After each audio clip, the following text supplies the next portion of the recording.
வணக்கம். திருமந்திரம் பாடல் 33.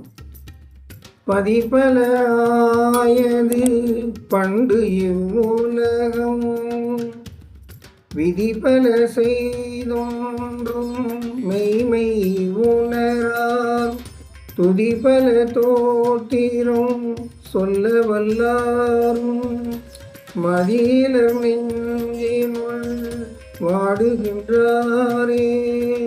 இந்த பாடல் என்ன சொல்றாருன்னா, பதிபல ஆயது பண்டு இவ்வுலகம், காலங்காலமாக தலைமை கொண்ட தெய்வங்கள் பல உண்டு. விதிபல செய்தொன்றும் மெய்மை உணரார், வழிபாட்டு முறைகளும் பல உண்டு. ஆனால் உண்மைத்தன்மையை உணர்ந்தவர் இல்லை. துதிபல தோத்திரம் சொல்ல வல்லாரும், மதியிலர் நெஞ்சினுள் வாடுகின்றாரே. அவர்கள் ஆனவாரெல்லாம் பாடத் தெரிந்தவர்கள், ஆனாலும் சிவத்துடன் கலந்து கொள்ள தெரியாது போயிற்று என்று திருமூலர் குறிப்பிடுகின்றார். பதிபல ஆயது பண்டு இவ்வுலகம், விதிபல செய்தொன்றும் மெய்மை உணரார், துதிபல தோத்திரம் சொல்ல வல்லாரும், மதியிலர் நெஞ்சினுள் வாடுகின்றாரே.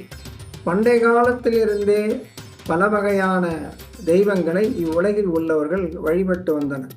ஒவ்வொரு தெய்வத்திற்கும் தனித்தனியே வரைமுறை விதிமுறைகளை வகுத்து வழிபட்டு வந்தார்கள். பல விதிமுறைகளை வகுத்தும் பலவிதமான துதிகளையும் தோத்திரங்களையும் இசையோடு பாட வல்லவர்களாயிருந்தும் உண்மைத்தன்மையை உணராமல், உண்மையான ஞானத்தை அடைய முடியாமல், மனதில் அமைதி இல்லாமல் துன்பப்பட்டு கொண்டே இருக்கின்றார்கள் என்று திருமூலர் பாடுகின்றார். பாடல் 34.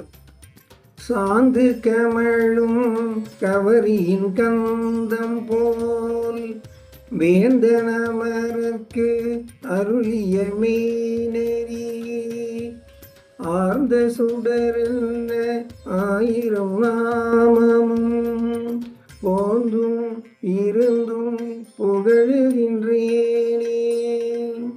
இந்த பாடல் என்ன சொல்றாருன்னா, சாந்து கமழும் கவரியின் கந்தம் போல், கலவை சாந்தில் கலந்து மனம் வீசும் கஸ்தூரி போல், வேந்தன் அமரர் கருளிய மெய்நெறி, தேவர்களின் தலைவனான சிவபெருமான் அவர்களுக்கு அருளிய உண்மை வழி, ஆர்ந்த சுடரென்ன ஆயிரம் நாமமும், அந்த உண்மை வழியில் ஒளியை பெருக்கும் அவனுடைய 1000 திருநாமங்களும், போந்தும் இருந்தும் புகழுகின்றேனே, நான் இருக்கும் போதும் நடக்கும் போதும் அவனது 1000 திருநாமங்களையும் போற்றி துதித்தபடி இருப்பேன் என்று குறிப்பிடுகின்றார்.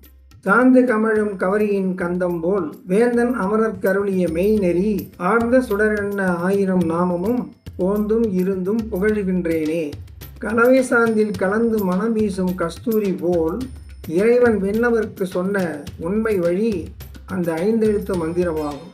அந்த 5 எழுத்து மந்திரமானது சிவமனம் கமழுவதோடு 1000 சூரியனின் ஒளியை போன்று எங்கும் நிறைந்து ஒளி வீசக்கூடியதாக இருக்கின்றது. அந்த மந்திரத்தின் மேன்மையை உணர்ந்த நான் நடக்கும் போதும் தியானத்தில் இருக்கும் போதும் எம்பெருமான் சிவனுடைய திருநாமத்தை 1000 போற்றி துதித்தபடி இருப்பேன் என்று பாடுகின்றார். நன்றி.